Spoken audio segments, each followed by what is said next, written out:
السلام علیکم ورحمۃ اللہ وبرکاتہ۔ امید ہے کہ آپ تمام ہی حضرات خیریت سے ہوں گے۔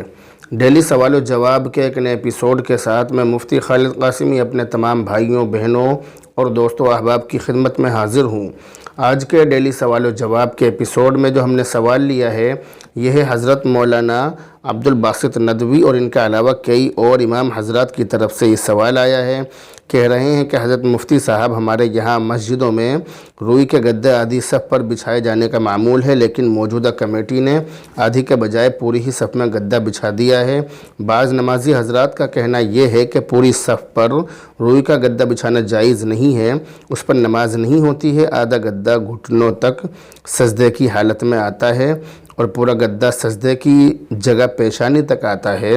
تو سوال یہ ہے کہ آدھا صحیح ہے یا پورا صحیح ہے یا دونوں صحیح ہیں؟ اسی طرح مسجدوں میں کارپیٹ کے نیچے فوم کے گدے بچھائے جاتے ہیں، فوم بچھائے جاتے ہیں، جو کہ ہماری مسجد میں بھی اور باقی مسجدوں میں بھی بچھے ہوئے ہیں۔ تو بعض فوم تو ہلکے والے ہوتے ہیں جبکہ بعض فوم اتنے موٹے ہوتے ہیں کہ ان پر پیشانی ٹک نہیں پاتی۔ ان کے بارے میں کیا حکم ہے؟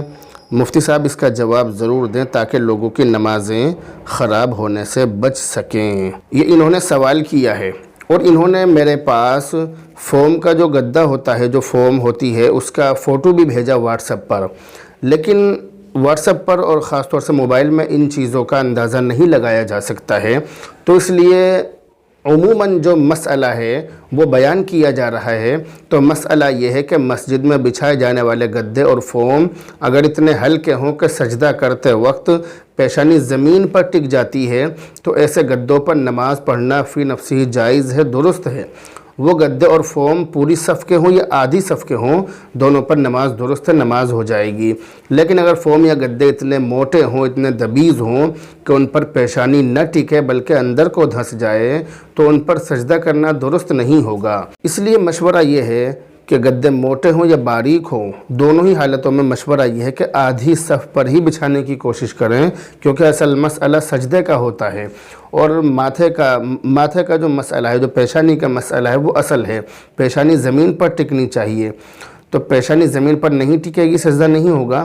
تو اس لیے اس طرح کے موٹے گدے جو اندر کو دھس جاتے ہیں، اس طرح کے گدے اور اس طرح کے فوم وغیرہ پوری صف پر نہیں بچھانے چاہیے بلکہ صرف آدھی صف پر بچھانے چاہیے، اور انسان کو اتنا زیادہ آرام طلب نہیں ہونا چاہیے کہ نماز میں آدھی منٹ کے لیے اگر اس کو سر ٹیکنا پڑے سجدے کی حالت میں تو اس میں بھی اس کو گدہ چاہیے۔ اس طرح کی حرکتوں سے بچنا چاہیے، اس طرح کے آرام طلب ہونے سے انسان کو اس طرح سے بچنا چاہیے۔ کوشش یہ کرنی چاہیے کہ صرف گھٹنوں تک اس کو بچھا لیں، بس اس سے زیادہ بچھانے کی ضرورت نہیں ہے، تو سارا اختلاف ہی ختم ہو جائے گا۔ صرف گھٹنوں تک بچھا لیں، نماز پڑھ لیں، نماز ہو جائے گی۔ تو اپنے جو پیشانی ہے، جو ماتھا ہے، وہاں تک گدے نہ ہی بچھائیں تو بہتر ہے۔ اور اگر آپ کو بچھانے کی ضد ہی ہے تو پھر آپ جس علاقے میں بھی آپ رہتے ہیں وہاں کے کسی معتبر عالم کو بلائیں، اور بلانے کے بعد اس گدے کی کیا موٹائی ہے، کس طرح کا وہ گدہ ہے، کس طرح کی وہ فوم ہے، وہ دکھائیں۔ وہ جو عالم حضرات ہوں گے وہ آپ کو صحیح رہنمائی آپ کی کریں گے انشاءاللہ تعالی۔ بہرحال اب آپ سے رخصت ہوتے ہیں، دعاؤں میں یاد رکھیں۔ السلام علیکم ورحمۃ اللہ وبرکاتہ۔